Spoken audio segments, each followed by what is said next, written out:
जय हिंद दोस्तों, आप सभी का हमारे यूट्यूब चैनल विद्यालय एजुकेशन में स्वागत है। मैं सचिन आज आप सभी के लिए बीपीएससी तैयारी 4.0 के लिए जो है सामाजिक विज्ञान की महत्वपूर्ण क्लास लेकर आए हैं। और इस क्लास में आपको जो है देखने को मिलेगा कि जो है इतिहास की जितने भी एनसीईआरटी और एससीईआरटी का पूरा संपूर्ण निचोड़ लेकर आए हैं, जो कि एक ही क्लास में आपको जो है दोनों का निचोड़ मिलेगा। आपको एससीईआरटी और एनसीईआरटी, बिहार की एससीईआरटी और नेशनल एनसीईआरटी जो है दोनों का आपको जो है जितने महत्वपूर्ण क्वेश्चन होंगे वो सारे क्वेश्चन और पूरा जो है वन लाइनर फैक्ट की तरह जो है आपको देखने को मिलेगा आज की क्लास में। बहुत ही इंपॉर्टेंट क्लास होने वाली है। क्लास को अंत तक जरूर देखिएगा। ये आपकी तीसरी क्लास है। 2 क्लास हम लोगों ने अभी तक कंप्लीट कर लिया है। मैं यहाँ पे थोड़ा सा पेन चेंज करूंगा। हाँ, अब चेंज हो गया है, देख सकते हैं। चलिए शुरू करते हैं आज के क्लास में।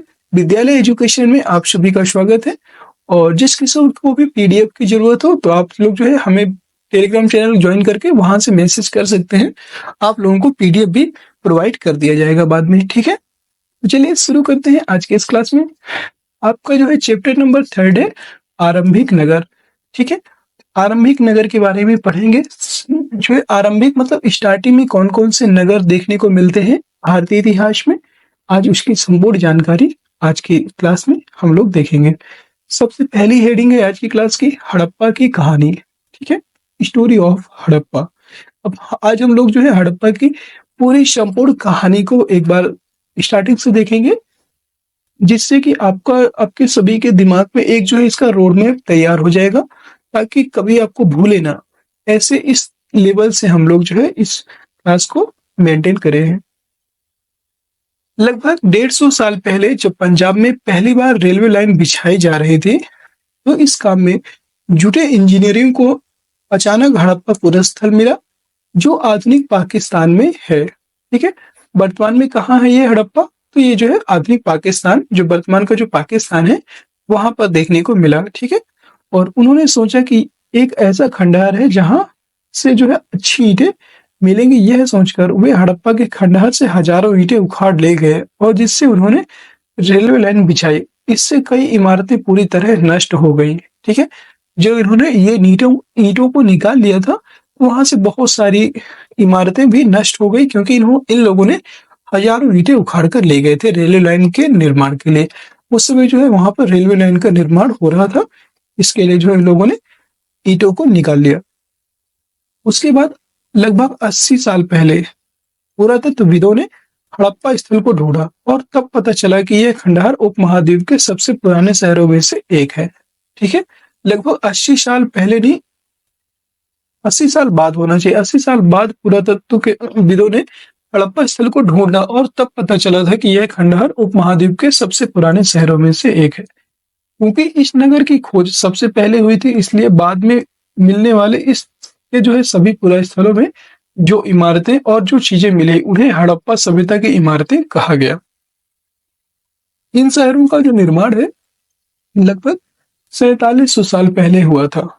जितने भी शहर वहां पे इमारतें मिली, शहर मिले, उनका जो टोटल समय था 4700 साल पुराना माना गया, ठीक है, याद रखेंगे। हड़प्पा सभ्यता के ये नगर आधुनिक पाकिस्तान के पंजाब और सिंध प्रांतों जैसे कि भारत के गुजरात, राजस्थान, हरियाणा और पंजाब प्रांतों में मिले हैं।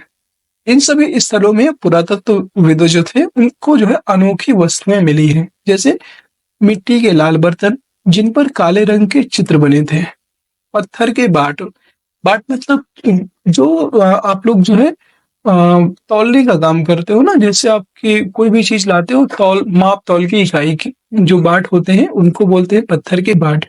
मोहरे मिली हैं, सील, मनके मिले हैं, तांबे के उपकरण मिले हैं, ताम्र उपकरण, और पत्थर के लंबे ब्लेड मिले हैं, जिनसे कि ये लोग जो है शिकार करते थे और जो है शिकार करने के लिए, काटने के लिए यूज करते थे पत्थर के लंबे ब्लेड, ठीक है। आप यहाँ पे देख सकते हैं भारतीय उपमहाद्वीप के आरंभिक नगर कौन कौन से हैं, और यहाँ पे देखिए नदियां हैं और नदियों के किनारे ही जो है हड़प्पा सभ्यता आपको देखने को मिलेगी। आप देख सकते हैं सबसे जो पश्चिम में है, उत्तर पश्चिम में आपको झेलम नदी देखने को मिलेगी, फिर है चिनाब, झेलम, चिनाब, रावी, फिर यहाँ पे रावी के जो है हड़प्पा नदी के किनारे रावी नदी है, ठीक है। और फिर यहाँ पे आपको राखीगढ़ी और कालीबंगा, ठीक है।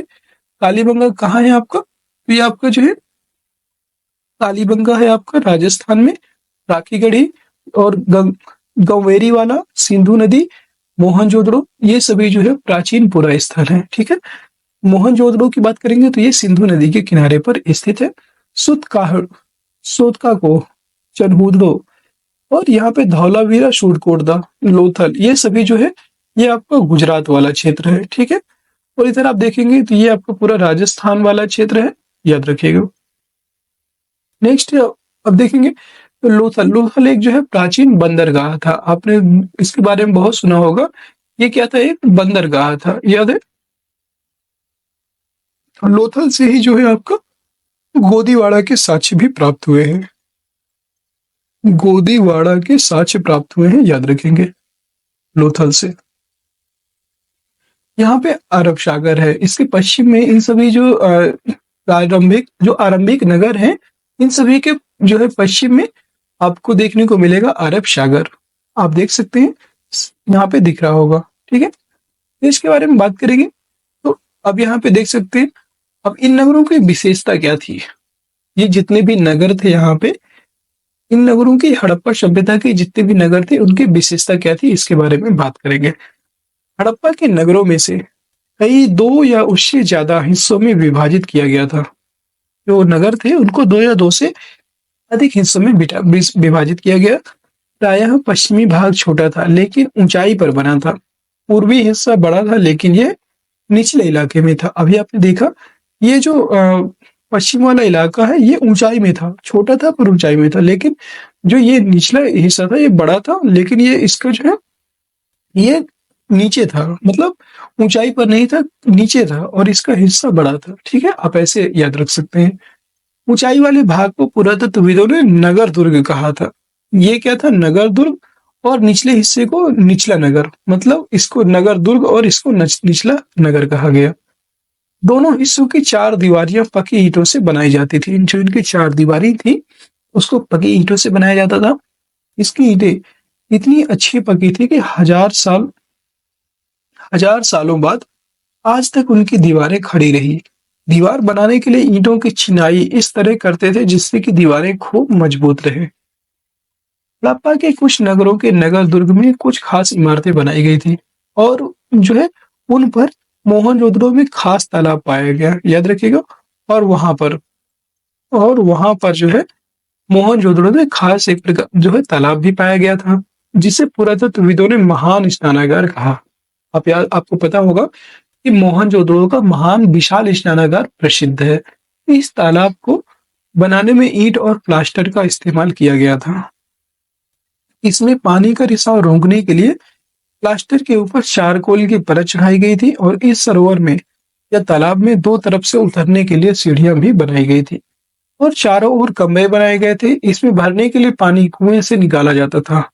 उपभोग के बाद इसे खाली कर दिया जाता था। यहाँ विशिष्ट नागरिक विशेष अवसरों पर स्नान किया करते थे। ये इसकी महत्वपूर्ण विशेषता थी। और दोस्तों, अगर आप सभी को क्लास पसंद आ रही है तो एक बार प्लीज सभी लोग जो है क्लास को लाइक करेंगे और शेयर जरूर करेंगे। कालीबंगा और लोथल जैसे अन्य नगरों में अग्निकुंड मिले हैं जहां संभवतः यज्ञ किए जाते होंगे। मतलब कहने का तात्पर्य ये है कि जो है कालीबंगा और लोथल जैसे जो वहां पर नगर मिले हैं वहां पर अग्नि वेदिकाएं मिली हैं, उन्हीं को हम अग्निकुंड कहते हैं। और यहाँ पर लगभग संभवतः है कि जो है यहाँ पर यज्ञ होते थे, याद रखेंगे, यहाँ पर यज्ञ होते थे। हड़प्पा, मोहनजोदड़ो और लोथल जैसे कुछ नगरों में बड़े बड़े भंडार गृह भी मिले हैं। आप सभी को आपने सुना होगा, यहाँ पर जो है बड़े बड़े भंडार गृह मिले हैं जहां पर ये लोग अपने अनाज को सुरक्षित रखते थे। बात करेंगे यहाँ के भवन, नाले और सड़कें। मतलब जो हड़प्पा सभ्यता के भवन थे, नाले थे, सड़कें थे, वो कैसी थी, इसके बारे में बात करेंगे। तो हड़प्पा के नगरों के घर जो है आमतौर पर 1 या 2 मंजिला होते थे। घर के आंगन के चारों ओर कमरे बनाए जाते थे और अधिकांश घरों में एक अलग स्नानागार होता था और कुछ घरों में कुएं भी होते थे। अपने अपने मतलब वर्तमान में भी जो है, अब तो लोगों के पास कुएं नहीं होते हैं, लेकिन आज से लगभग 10 या 15 साल पहले लोग लगभग सभी के यहाँ गाँव में आपने देखा होगा कि 10 से 15 साल पहले यहाँ पर जो है सभी के यहाँ कुएं जरूर देखने को मिलते थे गाँव में। आपने सभी ने देखा होगा। इसी तरह जो है हड़प्पा सभ्यता में भी आपको तो कुछ घरों में कुएं जरूर देखने को मिलते थे। हड़प्पा के कई नगरों में ढके हुए नाले थे। इन्हें सावधानी से सीधी लाइन में बनाया जाता था। हर नाली में हल्की ढलान होती थी ताकि पानी आसानी से बह सके। अक्सर घरों की नालियों को सड़कों की नालियों से जोड़ दिया जाता था। कितना बेहतरीन यहाँ का जो है नगर नियोजन था। एक तरह से नालियों को मतलब एक तरह से नियोजन बोलते हैं इसे मतलब एक व्यवस्थित तरीके से और अच्छे ढंग से बसाना, इसी को कहते हैं नगर नियोजन। इन्होंने जो है सड़क की नालियों को जो है अक्सर जो घरों की सभी घरों की जो नालियां होती थी उसको बड़ी नाली से जोड़ दिया जाता था और जो बाद में बड़े नालों में मिल जाती थी। नालों के ढके होने के कारण इनमें जगह जगह पर मेन होल बनाए गए थे, देखभाल और सफाई की जा सके, जिससे कि जो है अब मेन होल से ही ये लोग सफाई करते थे और हर जगह खुला नहीं रहता था, बंद रहता था, ताकि इसमें जो है मतलब इससे क्या है ना गंदगी नहीं फैलती है। घर जिनके जरिए इनकी नाले और सड़कों का निर्माण योजनाबद्ध तरीके से एक साथ ही किया जाता था। अब हम बात करेंगे नगरीय जीवन। वेरी इंपॉर्टेंट टॉपिक है, मतलब बहुत अच्छा टॉपिक है नगरीय जीवन। और इसके बारे में तो यूपीएससी तक में पूछा जाता है। हड़प्पा सभ्यता का नगर प्रशासन या नगरीय जीवन कैसा था। तो हड़प्पा के नगरों में जो है बड़ी हलचल रहा करती होगी। यहाँ पर ऐसे लोग रहते होंगे जो नगर की खास इमारतें बनाने की योजना में जुटे रहते थे। ये संभवतः यहाँ के शासक थे। यह भी संभव है कि ये शासक लोगों को भेजकर दूर दूर से धातु, बहुमूल्य पत्थर और अन्य उपयोगी चीजें मंगवाते थे। शायद शासक लोग खूबसूरत मनकों तथा सोने चांदी से बने आभूषणों जैसी कीमती चीजों को अपने पास रखते होंगे। इन नगरों में लिपिक भी होते थे जो मुहरों पर तो लिखते ही थे और शायद अन्य चीजों पर भी लिखते होंगे जो बच नहीं पाई वर्तमान में। ठीक है। हड़प्पा नगरों में शिल्पकार वह स्त्री पुरुष भी रहते थे जो अपने घरों या किसी उद्योग स्थल पर तरह तरह की चीजें बनाते होंगे। जैसे लोग जब लंबी यात्राएं भी करते थे उस समय और वहां से उपयोगी वस्तुएं लेकर आते थे और साथ ही लाते थे सुदूर देशों की किस्से कहानियां। जैसे वो लोग जाते थे तो वहां से किस्से कहानियां भी सुन करके वापस आकर के अपने शहर में सुनाते थे। मिट्टी से बने कई खिलौने भी यहाँ पर देखने को मिले। नगर और नए शिल्प। नगर और नए शिल्प की बात करेंगे तो यहाँ पे इसका भी बहुत अधिक महत्व है। पुरातत्वविदों को जो चीजें हड़प्पा में मिली है उसमें अधिकतर पत्थर, शंख, तांबे, कांसे, सोने और चांदी जैसी धातुओं से बनाई गई थी। तांबे और कांसे के से औजार, हथियार, गहने और बर्तन बनाए जाते थे। सोने और चांदी से गहने और बर्तन बनाए जाते थे। हड़प्पा से मिली सबसे आकर्षक वस्तुएं मनके, बाट और फलक है। ठीक है। मनके मतलब मोतियां, बाट मतलब मापतौल करने वाले बटखरे और फलक फलक मतलब एक तरह से पत्थर के जो है नुकीले औजार बोल सकते हो। पत्थर के नुकीले औजार या कुल्हाड़ियां। कई मनके कार्निलियन पत्थरों से बनाए गए थे। कार्निलियन पत्थर याद रखेंगे। और पत्थरों को काट और तराश कर मनके बनाए गए। इनके बीच छेद किए गए थे ताकि धागा डालकर माला बनाई जा सके। अगला है हड़प्पा सभ्यता के लोग पत्थर के मुहरे बनाते थे। आयताकार मुहरों पर सामान्यतः जानवरों के चित्र मिलते हैं। हड़प्पा सभ्यता के लोग जो है काले रंग से डिजाइन किए हुए खूबसूरत लाल मिट्टी के बर्तन बनाते थे। एक महत्वपूर्ण व्यक्ति की जो है पत्थर से बनी मूर्ति जो मोहनजोदड़ो से मिली थी, इसमें उसे कढ़ाईदार वस्त्र पहने दिखाया गया है और ये बहुत इंपॉर्टेंट है। कुछ टाइम पे जो है ये देखने को मिलती है। नेक्स्ट है संभवतः 7,000 साल पहले मेहरगढ़ में कपास की खेती होती थी। मोहनजोदड़ो से कपड़े के टुकड़ों के अवशेष, चांदी के एक फूलदान के ढक्कन तथा कुछ अन्य तांबे की वस्तुओं से चिपके हुए मिले हैं। पकी मिट्टी तथा फेयंस से बनी तकलियां सूत कताई का संकेत देती हैं। यहाँ पे जो है तकलियां भी मिली हैं जिनसे सूत को काता जाता था और कपड़े बुने जाते थे। विशेषज्ञ कहते हैं जो किसी खास चीज को बनाने के लिए खास प्रशिक्षण लेता है, जैसे पत्थर तराशना, ये ठीक है, और मनके चमकाना या फिर मुहरों पर पच्चीकारी करना है, इन सभी को विशेषज्ञ कहते हैं। ठीक है। अब हम बात करेंगे फेयंस। फेयंस क्या होता है। पत्थर और शंख प्राकृतिक तौर पर पाए जाते थे, लेकिन फेयंस को कृत्रिम रूप से तैयार किया जाता है। बालू या स्फटिक पत्थरों के चूर्ण को गोंद में मिलाकर उनसे वस्तुएं बनाई जाती हैं थी और उसके बाद उन वस्तुओं पर एक चिकनी परत चढ़ाई जाती थी। इसकी इस चिकनी परत के रंग प्रायः नीले या हल्के समुद्री हरे होते थे और फेयंस से मनके, चूड़ियां, बाले और छोटे बर्तन बनाए जाते थे। ठीक है, अब हम बात करेंगे कच्चे माल की खोज। क्या होता है कच्ची माल की खोज? तो कच्चा माल उन पदार्थों को कहते हैं जो या तो प्राकृतिक रूप से मिलते हैं या फिर किसान या पशुपालक द्वारा उनका उत्पादन करते हैं। जैसे लकड़ी या धातुओं के अयस्क प्राकृतिक रूप से उपलब्ध कच्चे माल होते हैं। किसानों द्वारा पैदा किए गए कपास को कच्चा माल कहते हैं। ये आप याद रखेंगे, जो कपास होता है इसको हम लोग कच्चा माल कहते हैं, जिसके बाद में कताई बुनाई करके कपड़ा तैयार किया जाता है।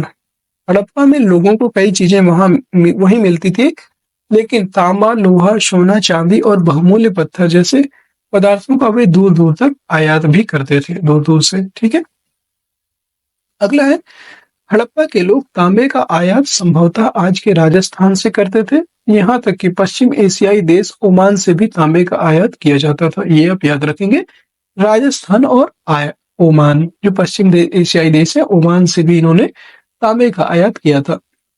अगला है कि कांसे के बर्तन बनाने के लिए, कांसे जो है कांसा बनाने के लिए तांबे के साथ मिलाई जाने वाली धातु, इनका आयात जो है आधुनिक ईरान और अफगानिस्तान से किया जाता था। सोने का आयात आधुनिक कर्नाटक और बहुमूल्य पत्थर का जो आयात है गुजरात, ईरान और अफगानिस्तान से किया जाता था। अभी जो है हड़प्पा नगरों में रहने वाले के लिए भोजन कहाँ से आता था?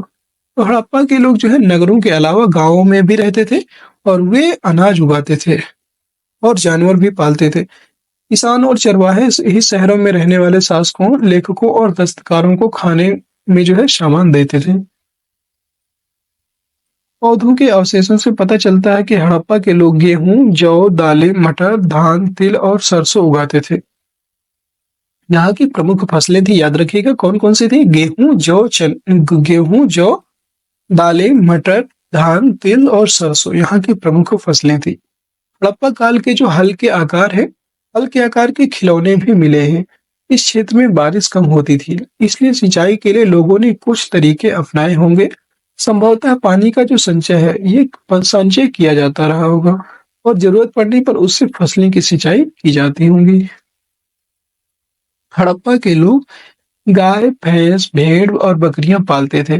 बस्तियों के आसपास तालाब और चारागाह होते थे, लेकिन सूखे महीनों में मवेशियों के झुंडों को चारा पानी की तलाश में जो है दूर दूर तक ले जाया जाता था और वे बेर जैसे फलों को इकट्ठा करते थे, मछलियां पकड़ते थे और हिरण जैसे जानवरों का शिकार भी किया करते थे। नेक्स्ट आपका गुजरात में हड़प्पा कालीन नगर का सूक्ष्म निरीक्षण। ये बताना, कच्छ के इलाके में खादिर बेद के किनारे धौलावीरा नगर बसा था और वहां साफ पानी मिलता था और जमीन उपजाऊ थी। जहां हड़प्पा सभ्यता के कई नगर दो भागों में विभक्त थे। कौन कौन से थे? वहीं जो है धौलावीरा नगर को 3 भागों में विभक्त किया गया था। इसके हर हिस्से चारों ओर पत्थर की ऊंची ऊंची दीवारें बनाई गई थी और इसके अंदर जाने के लिए एक बड़े जो है प्रवेश द्वार थे। ये भी आपको मालूम होना चाहिए। ठीक है, धौलावीरा जो नगर है वहां पर जो है धौलावीरा नगर में एक खुला मैदान भी था जहां सार्वजनिक कार्यक्रम आयोजित किए जाते थे। यहाँ मिले कुछ अवशेषों में हड़प्पा लिपि के बड़े बड़े अक्षरों को पत्थरों में खुदा पाया गया और इन अभिलेखों को संभवतः लकड़ी में जड़ा गया था। यह एक अनोखा अवशेष है क्योंकि आमतौर पर हड़प्पा के लेख मुहर जैसी छोटी वस्तुओं पर पाए जाते थे। उम्मीद है आप सभी को ये जो है समझ में आ रहा होगा। आप लोग जो है ना इसे एक कहानी की तरह सुनते रहिए, जिससे कि आपको माइंडसेट हो जाएगा कि और जब आप इसके क्वेश्चन करेंगे ना तो आपको यकीन हो जाएगा कि आप जो है कैसे कैसे इससे क्वेश्चन बन सकते हैं हड़प्पा सभ्यता से। जब इसका जो है रिवीजन होगा तो उसमें आपको जरूर यकीन हो, मतलब आपको सारे डाउट्स क्लियर हो जाएंगे। और दोस्तों आप सभी को पता है, अगर आप सभी ने देखा होगा कि जो बीपीएससी टीआरई 3 का एग्जाम है उसमें टोटल जो है एनसीईआरटी से ही क्वेश्चन पूछा है। एनसीईआरटी और एससीईआरटी दोनों का जो है उसी से पूरा का पूरा क्वेश्चन बनाया गया है, अलग बाहर से कुछ भी नहीं बनाया गया था। ठीक है, जो आपको बीपीएससी टीआरई 3 का जो पेपर है जूनियर का, उसमें सिर्फ यही आपको देखने को मिलेगा। ठीक है, गुजरात की खंभात की खाड़ी में मिलने वाली साबरमती की एक उपनदी के किनारे बसा लोथल नगर ऐसे स्थान पर बसा है था जहां कीमती पत्थर जैसे कच्चा माल आसानी से मिल जाता था। यह पत्थरों, शंखों और धातुओं से बनाई गई चीजों का एक महत्वपूर्ण केंद्र था। लोथल नगर में एक भंडार गृह भी है।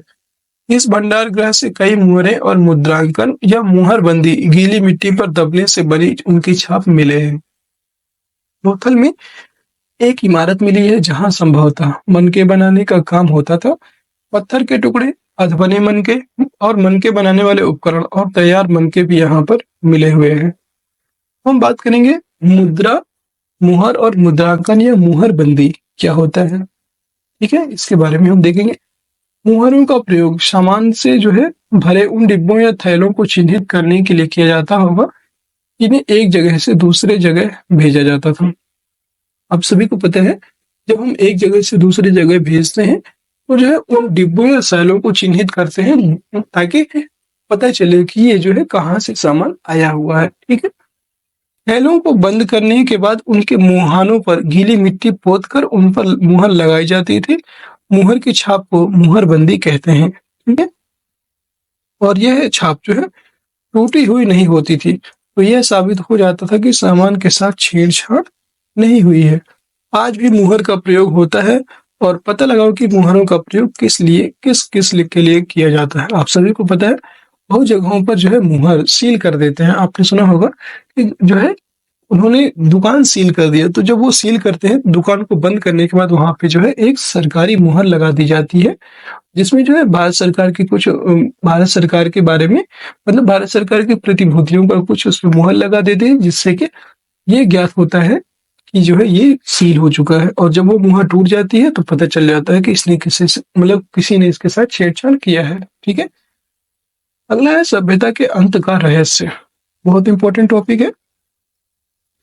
जो हड़प्पा सभ्यता है इसके अंत का रहस्य क्या है ये बताना है। तो जो है लगभग 3900 साल पहले एक बड़ा बदलाव देखने को मिलता है। अचानक लोगों ने इन नगरों को छोड़ दिया। मोहनजोदड़ो में सड़कों पर कचरे के ढेर बनने लगे, जल विकास प्रणाली नष्ट हो गई और सड़कों पर ही झुग्गीनुमा घर बनाए जाने लगे। आधुनिक पाकिस्तान के सिंध और पंजाब की बस्तियां जो है उजड़ गई थी। कई लोग पूर्व और दक्षिण के इलाकों में नई और छोटी बस्तियों में जाकर बस गए थे। अब हम अन्यत्र की बात करेंगे तो जो है नील नदी के आसपास वाले इलाकों को छोड़कर मिस्र का अधिकांश भाग रेगिस्तान है। याद रखिएगा, जो मिस्र का जो अधिकांश भाग है ये क्या है, रेगिस्तान है।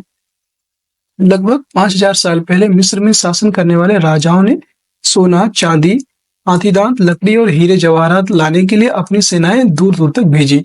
इन्होंने जो है बड़े बड़े मकबरे भी बनवाए जिन्हें पिरामिड के नाम से जाना जाता है। ठीक है, और राजाओं के मरने पर उनके शवों को इन्हीं पिरामिडों में दफनाकर सुरक्षित रखा जाता था। इन शवों को मम्मी कहा जाता है। इन शवों के साथ और भी अनेक चीजें दफनाई जाती थी, जिसमें जो है खाद्यान्न, पेय, वस्त्र, गहने, बर्तन, वाद्य यंत्र, हथियार और जानवर शामिल हैं। कभी कभी शव के साथ उनके सेवक और सेविकाओं को भी दफना दिया जाता था। जब जो है ये लोग मरते थे उनके मालिक, तो उनके साथ जो है उनके सेवक और सेविकाओं को भी यहाँ पर दफनाया जाता था। और ये मिस्र का इतिहास है, यानी कि वर्ल्ड हिस्ट्री है। वर्ल्ड हिस्ट्री से भी आपके बहुत सारे क्वेश्चन बनते हैं, इसलिए आपको वर्ल्ड हिस्ट्री पढ़ना बहुत जरूरी है। दुनिया के इतिहास में शवों को दफनाने की परंपरा को देखते हुए मिस्र में सबसे ज्यादा धन दौलत खर्च किया जाता था। अब यहाँ पे हम कुछ महत्वपूर्ण तिथियों के बारे में बात करेंगे। मेहरगढ़ में कपास की खेती। मेहरगढ़ में जो कपास की खेती है इसके साक्ष्य लगभग 7000 साल पहले देखने को मिले। नगरों का आरंभ, तो नगरों का आरंभ लगभग 4700 साल पहले देखने को मिलता है। फिर है हड़प्पा के नगरों के अंत की शुरुआत। हड़प्पा के जो नगर थे इनके अंत की शुरुआत लगभग 3900 साल पहले देखने को मिली। फिर अन्य नगरों का विकास, तो अन्य नगरों का जो विकास है ये लगभग 2500 साल पहले से देखने को मिलता है। ठीक है, नेक्स्ट है आपका महत्वपूर्ण प्रश्नोत्तरी। यहाँ से जो है हम लोग क्वेश्चन करेंगे। जितने भी क्वेश्चन जो है अभी तक इस क्लास के बन सकते हैं, सारे क्वेश्चन आज की क्लास में आपको कंप्लीट करवाए जाएंगे। ठीक है, पहला क्वेश्चन है आज की क्लास का, निम्नलिखित में से कौन सा या कौन से पुरस्थल जो पुरापाषाणिक स्थल का प्रतिनिधित्व करते हैं या करता है। ठीक है, भीमबेटका, इनाम गांव, कुरनूल गुफाएं, हुंसगी। इसमें जो है भीमबेटका, कुरनूल गुफाएं और हुंसगी तीनों जो है पुरास्थल ऐसे हैं जो पुरापाषाणिक स्थल का प्रतिनिधित्व करते हैं। और इनाम गांव की बात करेंगे, ये आरंभिक पुरास्थल का आरंभिक पुरास्थल है ये। ठीक है, याद रखेगा। तो इसका जो राइट आंसर है 1, 3, 4, 1, 3 और 4 इसका सही हो जाएगा, सी ऑप्शन करेक्ट हो जाएगा। अगला क्वेश्चन है क्वेश्चन नंबर 2। निम्न कथनों पर विचार कीजिए। यहाँ पे अगला कथन बताना है, प्रारंभिक मानव जिन स्थलों पर पत्थर से औजार बनाते थे उन स्थलों को उद्योग स्थल कहा जाता है। ठीक है, ये आपका सही है। फिर आवासीय और उद्योग स्थल ऐसे उद्योग स्थलों को कहा जाता है जहां मानव कुछ ज्यादा समय तक निवास करते हैं, ये कथन भी सही है। आदिचनल्लूर, पय्यमपल्ली तथा ब्रह्मगिरी दक्षिण भारत की नवपाषाणिक संस्कृतियों के पुरा स्थल है, ये कथन गलत है। ठीक है, तो 1 और 2 इसमें सही है, इसका राइट आंसर हो जाएगा केवल 1 और 2। ठीक है, ये ऑप्शन राइट हो जाएगा। नेक्स्ट क्वेश्चन है क्वेश्चन नंबर 3। निम्न कथनों में से कौन से कथन सही है, ये बताना है। भारत में भीमबेटका पुरापाषाणिक पुरा स्थल है, ये कथन एकदम सही है। मानव इतिहास की लगभग 99% कहानी पुरापाषाण काल से संबंधित है, ये कथन भी सही है। पुरापाषाण काल को 2 भागों में विभाजित किया गया है, नहीं 3 भागों में विभाजित किया गया है। ठीक है, तो इसका राइट आंसर हो जाएगा 1 और 2, सी ऑप्शन हो जाएगा 1 और 2। आप देख सकते हैं यहाँ पर जो पुरापाषाण काल है इसको 3 कालों में आरंभिक, मध्य और उत्तर पुरापाषाण काल में विभाजित किया गया है। अगला क्वेश्चन है क्वेश्चन नंबर 4। भारत में शुतुरमुर्ग के अंडों के अवशेष किस युग से प्राप्त होते हैं? ठीक है, तो ये पुरापाषाण युग से प्राप्त होते हैं, ये ऑप्शन करेक्ट हो जाएगा। भारत में पुरापाषाण युग के दौरान शुतुरमुर्ग होते थे और महाराष्ट्र के पटने पुरास्थल से शुतुरमुर्ग के अंडों के अवशेष प्राप्त हुए। इनके छिलकों पर चित्रांकन भी मिलता है और इन अंडों से मनके भी बनाए जाते थे। क्वेश्चन नंबर 5 है, नीचे 2 कथन दिए गए हैं जिनमें एक को कथन ए तथा दूसरे को कारण आर कहा गया है। कथन 1 है, भारतीय उपमहाद्वीप में 20 लाख साल पहले रहे जो लोग हैं उनको शिकारी खाद्य संग्राहक के नाम से जाना जाता था, ये कथन एकदम सही है। कारण क्या है, भोजन की व्यवस्था करने की विधि के आधार पर उन्हें इस नाम से पुकारा जाता था, ये कथन भी सही है। इसका कारण और कथन दोनों सही है, इसलिए इसका राइट आंसर हो जाएगा कथन ए और कारण दोनों सही है और कारण ए की सही व्याख्या करता है, एक कथन एकदम सही हो जाएगा। ठीक है, अगला क्वेश्चन है क्वेश्चन नंबर 6। तो नीचे 2 कथन दिए गए हैं जिनमें एक को कथन ए तथा दूसरे को कारण आर कहा गया है। कथन ए दिया हुआ है कि हमें आरंभिक मानव के बारे में जानकारी मिलती है। ठीक है, फिर पुरातत्वविदों को कुछ ऐसी वस्तुएं मिली हैं जिनका निर्माण और उपयोग शिकारी खाद्य संग्राहक करते थे, ये कथन भी सही है और ये कथन भी सही है। इसका राइट आंसर हो जाएगा ए और 2 बी दोनों सही है और आर ए की सही व्याख्या करता है, ए और आर सही है। ठीक है, ए ऑप्शन करेक्ट हो जाएगा। क्वेश्चन नंबर 7 है, निम्न कथनों पर विचार कीजिए। कढ़ाईदार वस्त्र पहने व्यक्ति की पत्थर की मूर्ति मोहनजोदड़ो से प्राप्त होती है। ठीक है, फिर ये सही है। संभवतः 9000 वर्ष पूर्व मेहरगढ़ में कपास की खेती होती थी, गलत। अभी आपको बताया था जस्ट कि मेहरगढ़ में जो है इस कपास की खेती जो है 9000 नहीं, यहाँ पे 7000, याद रखिएगा 7000 वर्ष पूर्व देखने को मिलती है, 7000 पहले। ठीक है, 7000 साल पहले यहाँ पर देखने को मिलती है। ठीक है, 7000 साल पहले होती थी। अगला क्वेश्चन है, पकी मिट्टी तथा फेंस की बनी तकलियां शुद्ध कताई का संकेत देती हैं, ये कथन भी सही है। तो पहला और तीसरा इसमें सही है, सही उत्तर का चयन करना है, सी ऑप्शन करेक्ट हो जाएगा, केवल 1 और 3। अगला क्वेश्चन है 8वां नंबर, निम्न कथनों पर विचार कीजिए। हड़प्पा के लोग तांबे का आयात संभवतः अफगानिस्तान एवं ईरान से करते थे, गलत। ये लोग जो है अफगानिस्तान से नहीं, लगभग तांबे का जो आयात है ये राजस्थान और ओमान से करते थे, पश्चिम एशियाई देश है ओमान। ठीक है, ये पश्चिम एशियाई देश तथा राजस्थान से जो है ये लोग तांबे का आयात करते थे और टिन का जो आयात है ये ईरान देश से होता था, याद रखिएगा। इसका जो राइट आंसर अफगानिस्तान और ईरान से, दोनों का अपोजिट दिया हुआ है, दोनों कथन गलत है, सही उत्तर का चयन करना है, इसलिए ना तो 1 और ना ही 2, डी ऑप्शन इसका राइट हो जाएगा, दोनों गलत है। क्वेश्चन नंबर 9 है, निम्न कथनों पर विचार कीजिए। हड़प्पा काल में जमीन की जुताई के लिए हल का प्रयोग एक नवीन बात थी, ये कथन एकदम सही है। और संभवतः सिंचाई हेतु पानी का संचय भी किया गया होगा, ये कथन भी सही है और दोनों कथन सही है, सही उत्तर का चयन करना है, तो 1 और 2 दोनों, सी ऑप्शन राइट हो जाएगा। नेक्स्ट क्वेश्चन है क्वेश्चन नंबर 10। धौलावीरा के संदर्भ में निम्नलिखित में से कौन सा कथन गलत है? यह कच्छ के इलाके में खदीर बेत के किनारे बसा था। ये कथन आपका एकदम सही है। ठीक है, फिर अगला है धौलावीरा नगर अन्य शहरों की तरह 2 भागों में विभक्त था। ये गलत है, ये भी जो है 3 भागों में विभक्त था। ठीक है, इसके हर हिस्से के चारों ओर पत्थर की ऊंची ऊंची दीवारें बनाई गई थी। ये भी आपका सही है। और इस नगर में एक खुला मैदान भी था। ये कथन भी सही है। इसके सभी कथन सही है, केवल जो है आपका बी गलत है। ये ऑप्शन यही राइट हो जाएगा। अगला क्वेश्चन है क्वेश्चन नंबर 11। लोथल के संदर्भ में कौन सा कथन सत्य है? यह नगर गुजरात के कच्छ के इलाके में स्थित है। ये गलत है। कच्छ के इलाके में जो नहीं है, ये खंभात की खाड़ी में है, याद रखिएगा। तो इसलिए ये गलत है। ये बंदरगाह भी रहा होगा, एकदम सही। और यह नगर में एक भंडार गृह भी था। ये कथन भी सही है। यहाँ से मुद्रांकन या मुहर बंदी भी मिले हैं। ये कथन भी आपका सही है। तीनों कथन सही है, ये ऑप्शन गलत है। ये इसका राइट हो जाएगा। क्वेश्चन नंबर 12 है। हड़प्पा काल में मुहरबंदी के संदर्भ में निम्न कथनों पर विचार कीजिए। मुहरों का प्रयोग सामान से भरे डिब्बों या सैलों को चिन्हित करने के लिए किया जाता था। ये कथन एकदम जो है सही है आपको। फिर जो है अगला है कि थैले को बंद करने के बाद उनके मुहानों पर गीली मिट्टी पोतकर उन पर मुहर लगाई जाती थी। ये भी कथन सही है। मुहर की छाप को मुहरबंदी कहते हैं। ये कथन भी सही है। छाप के ना टूटने का मतलब सामान के साथ छेड़छाड़ नहीं हुई है। ये भी कथन सही है। इसके सभी कथन सही है। इसका राइट आंसर हो जाएगा। नीचे दिए गए कोट में सही उत्तर का चयन कीजिए। उपयुक्त सभी डी ऑप्शन राइट हो जाएगा। अगला क्वेश्चन है और आज की क्लास का हमारा ये अंतिम प्रश्न होगा। मिस्र के संदर्भ में निम्न कथनों पर विचार कीजिए। नील नदी के आसपास वाले इलाकों को छोड़ अधिकांश भाग रेगिस्तान है। ये कथन एकदम सही है। फिर है मिस्र के शासकों के बड़े बड़े मकबरे बनवाए गए। इन्हें पिरामिड के नाम से जाना जाता है। ये कथन भी सही है।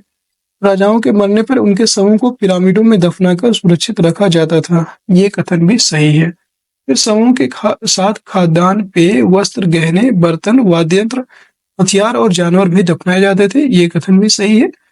कभी कभी शव के साथ उनके सेवक और सेविकाओं को भी दफना दिया जाता था। ये भी कथन सही है। इसके सभी कथन सही है। नीचे दिए गए कोट में सही उत्तर का चयन करना है। तो सभी कथन सही मतलब उपयुक्त सभी, डी ऑप्शन राइट हो जाएगा। और दोस्तों ये हमारा अंतिम प्रश्न था। आप देख सकते हैं इसका विस्तार भी यहाँ पे दिया हुआ है। ठीक है, नील नदी के आसपास वाले इलाके को छोड़कर मिस्र का अधिकांश भाग रेगिस्तान है और बड़े बड़े मकबरों को पिरामिड के नाम से जाना जाता है। राजाओं के मरने पर उन्हें जो है उनके शवों को इन्हीं पिरामिडों में दफनाकर सुरक्षित रखा जाता था और इन शवों को मम्मी कहा जाता है। उनके शवों के स्थान पर जो है और भी अनेक चीजें दफनाई जाती थी। इनमें खाद्यान्न, पेय, वस्त्र, गहने, वाद्य यंत्र, हथियार और जानवर भी शामिल है। कभी कभी शव के साथ उनके सेवक और सेविकाओं को भी दफना दिया जाता था। अभी आपको पढ़ाया भी है। ठीक है दोस्तों, कैसी लगी आज की क्लास कमेंट बॉक्स में जरूर बताइएगा। आप सभी को अगर क्लास पसंद आए तो एक बार प्लीज सभी लोग जो है क्लास को लाइक कर दीजिए, शेयर कर दीजिए और चैनल में नए हैं तो चैनल को सब्सक्राइब भी जरूर कर लीजिए, जिससे कि आगे आने वाली सभी वीडियोज की नोटिफिकेशन भी आप सभी को मिलती रहेगी। ठीक है, और इतने जो भी आज की क्लास से हमारे क्वेश्चन करवाए गए हैं, ये सभी क्वेश्चन जो है बीपीएससी की जितने भी एससीईआरटी की बुक है और एनसीईआरटी के सब मिक्स क्वेश्चन थे जिनसे क्वेश्चन बन सकते थे। सभी लोग जो है हमारे टेलीग्राम चैनल को ज्वाइन कर लीजिए।